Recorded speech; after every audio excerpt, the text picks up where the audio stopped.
Pasión de nuestro Señor Jesucristo según San Mateo. En aquel tiempo, Jesús fue llevado ante Poncio Pilato y el gobernador le preguntó: ¿Eres tú el rey de los judíos? Jesús respondió: Tú lo dices. Y mientras lo acusaban los sumos sacerdotes y los ancianos, no contestaba nada. Entonces Pilato le preguntó: ¿No oyes cuántos cargos presentan contra ti? Como no contestaba a ninguna pregunta, el gobernador estaba muy extrañado. Por la fiesta, el gobernador solía soltar un preso, el que la gente quisiera. Había entonces un preso famoso, llamado Barrabás. Cuando la gente acudió, les dijo Pilato: ¿A quién queréis que os suelte? ¿A Barrabás o a Jesús, a quien llaman el Mesías? Pues sabía que se lo habían entregado por envidia.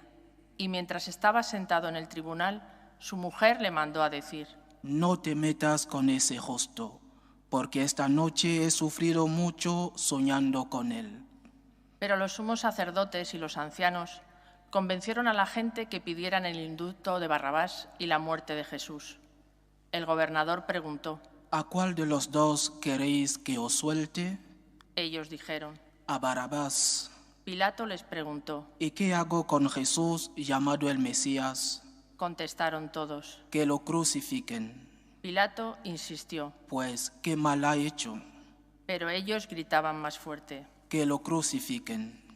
Al ver Pilato que todo era inútil y que al contrario se estaba formando un tumulto, tomó agua y se lavó las manos en presencia de la multitud, diciendo: Soy inocente de esta sangre, allá vosotros. Y el pueblo entero contestó: Su sangre caiga sobre nosotros y sobre nuestros hijos.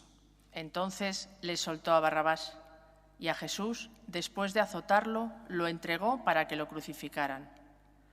Los soldados del gobernador se llevaron a Jesús al pretorio y reunieron alrededor de él a toda la compañía.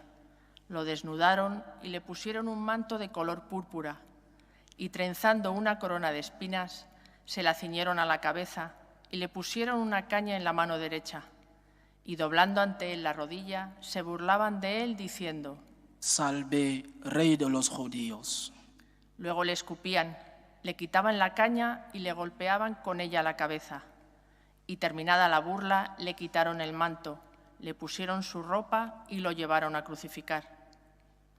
Al salir, encontraron a un hombre de Cirene, llamado Simón, y lo forzaron a que llevara la cruz.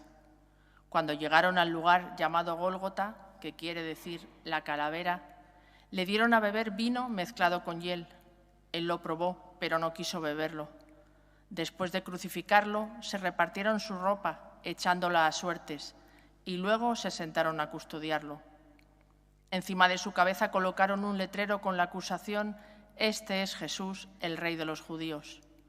Crucificaron con él a dos bandidos, uno a la derecha y otro a la izquierda.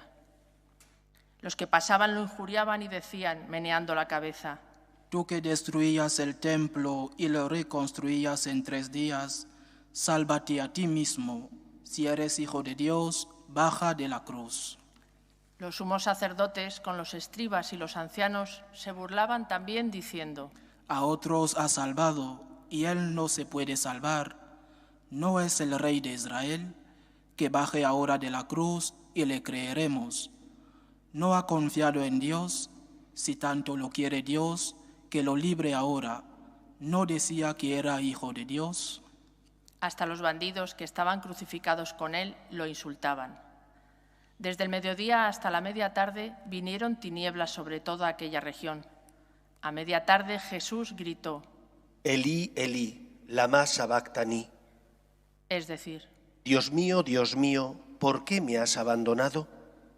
Al oírlo, algunos de los que estaban por allí dijeron: A Elías llama a este. Uno de ellos fue corriendo. Enseguida cogió una esponja empapada en vinagre y sujetándola en una caña le dio a beber. Los demás decían: Déjalo, a ver si viene Elías a salvarlo. Jesús dio otro grito fuerte y exhaló el espíritu. Ahora, como señal de respeto ante la muerte de Cristo, nos arrodillamos.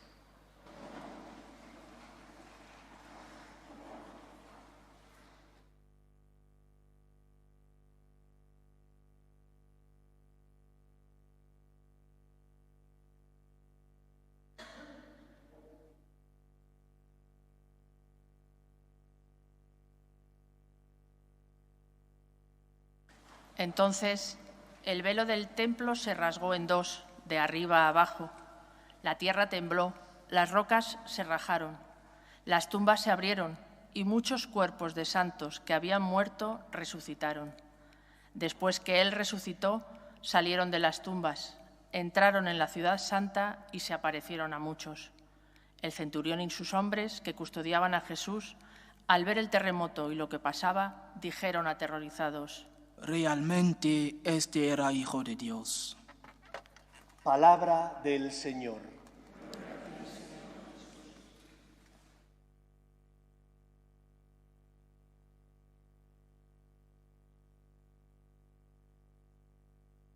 Solo en 2 ocasiones al cabo del año, la Iglesia presenta a los cristianos la lectura íntegra de la Pasión.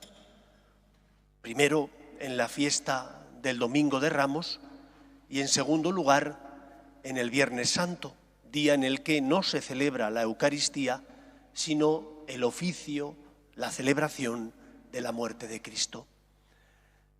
La lectura íntegra de la Pasión nos relata todo lo acaecido, los hechos más importantes que recogieron los evangelistas, para que el cristiano tenga la certeza de que su fe no está basada en un mito, en una historia inventada, sino que aquello que narran los evangelios, la pasión y muerte de Cristo, junto con la resurrección, aquello fue presenciado por testigos que dieron fe de lo que ocurrió y que, por lo tanto, manifestaron la veracidad de los evangelios. La fe del cristiano no está basada en una mitología, sino en un acto real. El Hijo de Dios se encarnó, se hizo hombre sin dejar de ser Dios, asumió nuestra condición humana y, por amor a los hombres, subió a la cruz para salvarnos.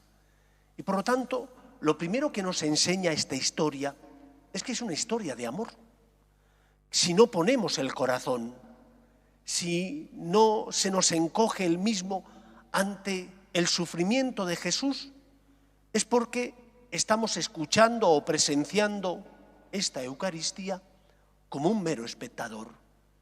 Un espectador que va al cine o que va al teatro, le gustará más o menos la obra que ha visto representar, pero no le afecta en su vida. Se ha divertido, la recomendará. No le ha gustado, la criticará. Esto no es lo que nosotros debemos realizar hoy. Hoy, en esta misa, leyendo la lectura de la Pasión, nuestro corazón debe sentir con Cristo.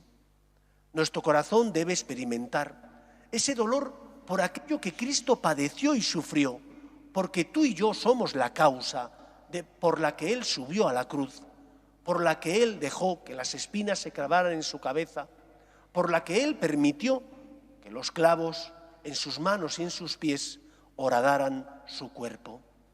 Cristo sufre por ti. Tú eres la causa de la muerte en la cruz de Cristo. Tú eres la causa por la que Él permite que le ajusticien injustamente, permite morir en la cruz porque te quiere para salvarte. Y por lo tanto no puedes tener una actitud pasiva ante la lectura de la Pasión y todo lo que ocurrió. Tu actitud tiene que ser la actitud de aquel que se arrodilla ante ese acontecimiento y dice gracias, que se arrodilla ante ese acontecimiento y se pregunta: ¿por qué a mí, Señor? ¿Qué tengo yo que mi amistad procuras? ¿Qué tengo yo para que tú te entregues en la cruz por mí? No es que Dios reciba gloria de nosotros, lo hace porque nos ama, lo hace porque nos quiere, lo hace porque para Él la salvación de los hombres es fundamental. Y por eso permite que su Hijo muera en la cruz por nosotros. Y por eso su Hijo, subiendo a la cruz, paga la deuda contraída por nuestro pecado. Hemos sido comprados al precio de la sangre de Cristo. Y ese acontecimiento debe generar en nosotros, primero, una deuda de gratitud, un gracias. Y mi vida tiene que estar marcada por esa experiencia, la experiencia de saber que Dios me ama. La experiencia de saber que aunque hay momentos donde no comprendo los planes de Dios, me ha dado muestras de que me quiere, permitiendo que su Hijo sufriera en la cruz. Pero es que además de ese gracias, en nuestro corazón debería generarse el deseo de corresponderle. ¿Y qué quiere Dios de mí? Que me fíe de Él, que le escuche y haga su voluntad. Cristo es la prueba máxima del amor de Dios. Dios cumple su palabra, aunque nosotros no sabemos cómo. En muchos momentos tenemos dudas porque no comprendemos los planes de Dios o nos preguntamos, ¿será verdad que el Señor pueda perdonar mis pecados que son tan graves? ¿O será verdad que el Señor pueda tocar el corazón de los míos para que cambien de vida? No dudes del poder de Dios. Confía en Él. Dios cumple su palabra. Es un Dios fiel del que te puedes fiar. Es un Dios fiel que quiere guiar tus pasos y que por lo tanto te habla. Te habla por medio de su palabra. Te habla por medio del Papa y de los obispos cuando ejercen el magisterio auténtico. Te habla por medio del que pasa a tu lado y te necesita y es el rostro vivo de Él. Te habla por medio del cumplimiento de tus deberes. Y cuando haces caso a Dios, porque le escuchas, estás siguiendo el camino de la felicidad, el camino de la salvación. Nosotros seguimos a aquel que en la cruz pagó la deuda contraída por nuestro pecado y que nos enseña que el amor lo puede todo, que el amor transforma a la persona, que el amor es capaz de cambiar el corazón del hombre, por duro que a veces parezca ese corazón, por ingrato que sea, el amor lo puede todo.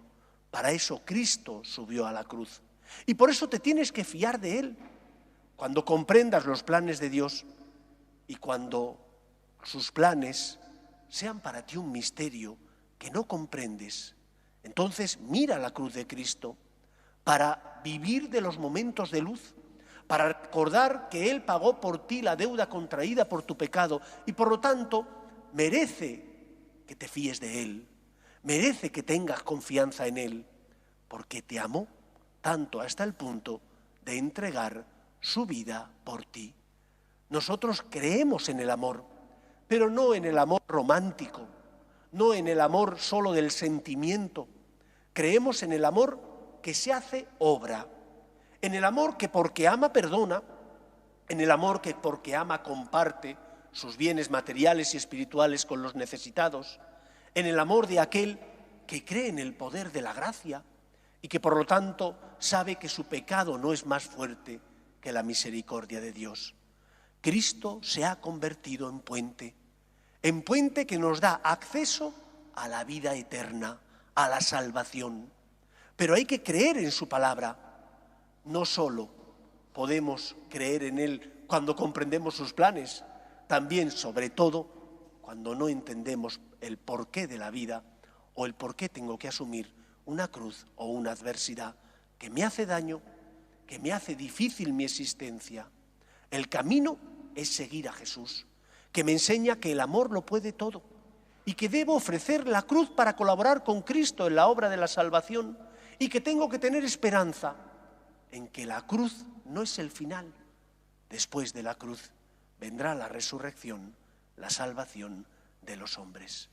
Pues iniciemos este tiempo del Triduo Pascual, el jueves, el viernes y el sábado santo, no como meros espectadores, sino como personas que ponen el corazón, que acompañan a Jesús, como lo hizo la Virgen María, en esa subida al Gólgota, en esa entrega por cada uno de nosotros.